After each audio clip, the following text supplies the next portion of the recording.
Aujourd'hui à Shenzhen, nos apprentis Guillaume Tell sont en action. Ça s'agit sérieusement du côté du grand stade d'athlétisme et on ira faire un tour du côté de notre équipe de France de tir. C'est l'épisode 7 du Journal des Bleus. 18 médailles au total, dont 2 seulement en or. L'équipe de France figurait ce matin à la 12e place du tableau et des nations, soit pas franchement aussi bien qu'espéré. On verra si cette journée permet aux tricolores de grappiller quelques places au classement. Salut la France, il y a certains sports dont on ne parle quasiment jamais dans notre beau pays. Le tir à l'arc fait clairement partie de ces disciplines. Nos archers français débarquaient pourtant ici à Shenzhen avec de sérieuses ambitions. Pour vous le prouver, c'est Florent Turpin qui a passé la journée en leur compagnie. Première place, médaille d'or, France. C'est l'histoire d'une médaille d'or inattendue et d'un drôle de pari entre 3 amis. Sébastien, Johanna et Pascal, des archers qui en théorie n'auraient jamais dû concourir ensemble, sauf qu'à l'Universiade, le règlement de l'arc à poulie permet de mélanger les garçons et les filles, enfin en compétition.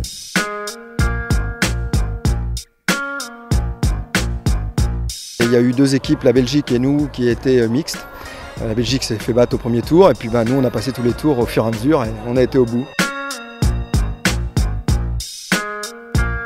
Un sans faute jusqu'à la finale face aux Mexicains. Par équipe, chacun des 3 archers tire 8 flèches et doit viser le cœur de la cible pour marquer un point. Et à ce petit jeu, ce sont les Français qui l'emportent sur leur toute dernière flèche.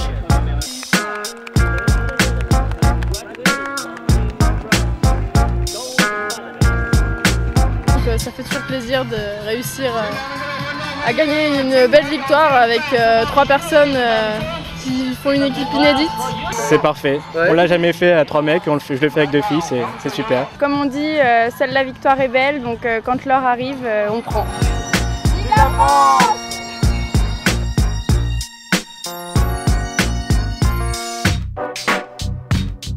Et aujourd'hui, les archers français ont fait grimper le cours du métal. Car c'est ensuite au tour de l'équipe d'arc classique de disputer la médaille de bronze contre les Chinois. Face à la Tour Eiffel, les Bleus livrent un match monumental et s'imposent eux aussi sur la dernière flèche. Ils décrochent une belle médaille de bronze. Ouais, ça a de la gueule, une médaille d'or, une médaille de bronze, et puis Seb en indiv en plus qui fait une médaille de bronze, donc c'est vraiment super. On n'avait pas fait une médaille sur la dernière Universiade et là on en fait 3 d'un coup, c'est vraiment top.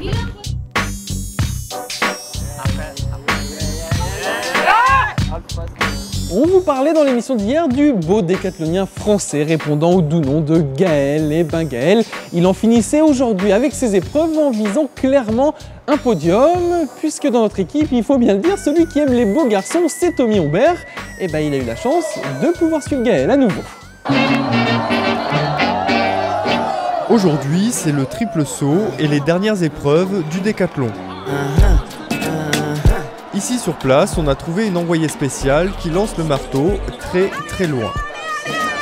Bonjour, ici Jessica Gassam en direct du Men's Stadium de Shenzhen. Dans quelques minutes va commencer la finale du triple saut avec en lice Gaëtan Sakou. Gaëtan Sakou qui a pris la 5e place à l'issue des qualifications avec un saut de 16,28 m. Merci Jessica.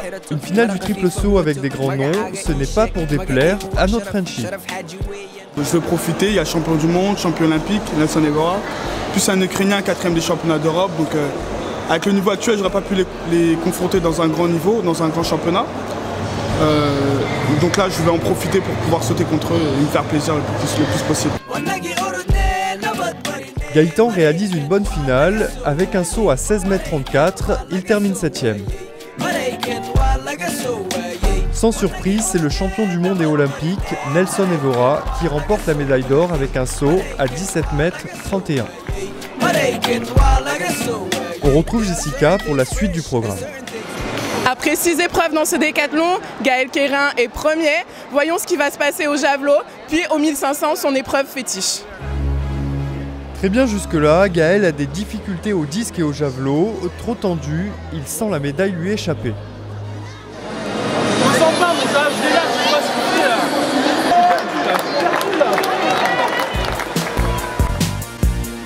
En plein doute, il trouve le soutien de son coéquipier Florent Geffrouet. Sur le 1500 mètres, il fait le lièvre et propulse Gaël dans les meilleures conditions pour son finish.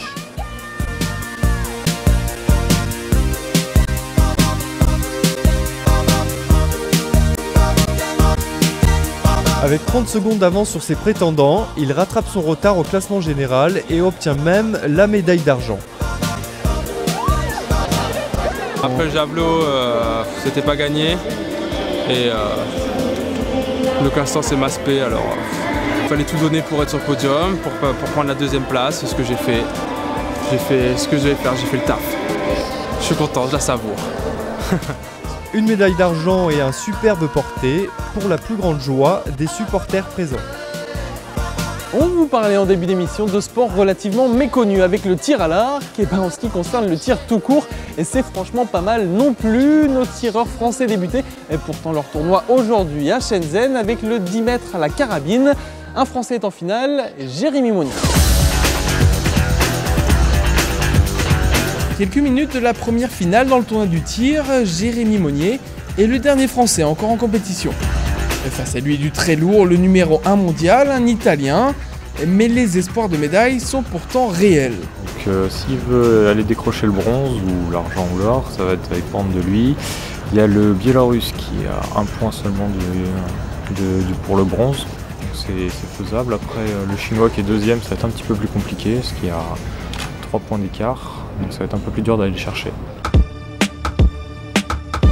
Le principe de cette finale, 8 compétiteurs qui doivent tirer 10 balles, avec à chaque fois 75 secondes pour déclencher.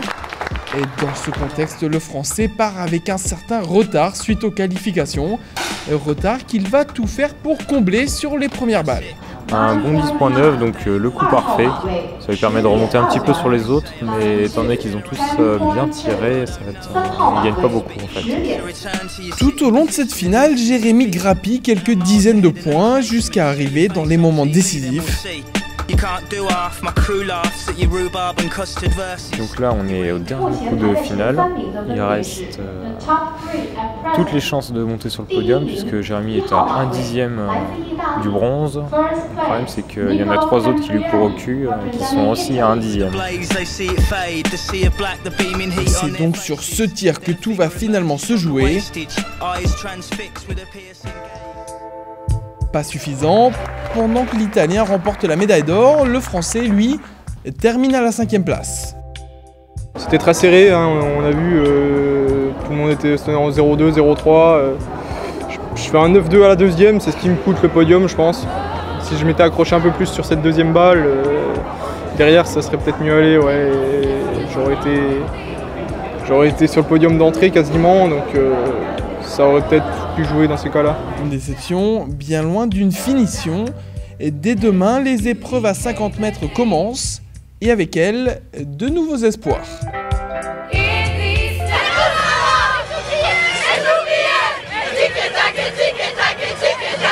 Enfin, on n'oublie pas nos footballeuses françaises dont la joie fait plaisir à voir. Nos footeuses qui ont battu la Corée du Sud 2-1 en quart de finale du tournoi de cette universiade et qui vont donc disputer une demi-finale face au Japon. Une demi-finale que l'on suivra évidemment dans l'émission de demain. 12e ce matin, 12e ce soir, l'équipe de France a beau récupérer une nouvelle médaille d'or, le tableau des nations ne change pas pour les tricolores, un tableau des nations toujours dominé par la Chine, la Russie et le Japon. Voilà, c'est tout pour cet épisode 7 du Journal des Bleus. Je vous donne rendez-vous maintenant demain pour un nouveau... Mais oui, il est passé, putain, celui-là. Florent, tu reviens ici tout de suite. À la claire fontaine, m'en allant promener, j'ai trouvé l'eau si belle que je m'y suis baignée. Il y a longtemps que je t'aime, jamais je ne t'oublierai.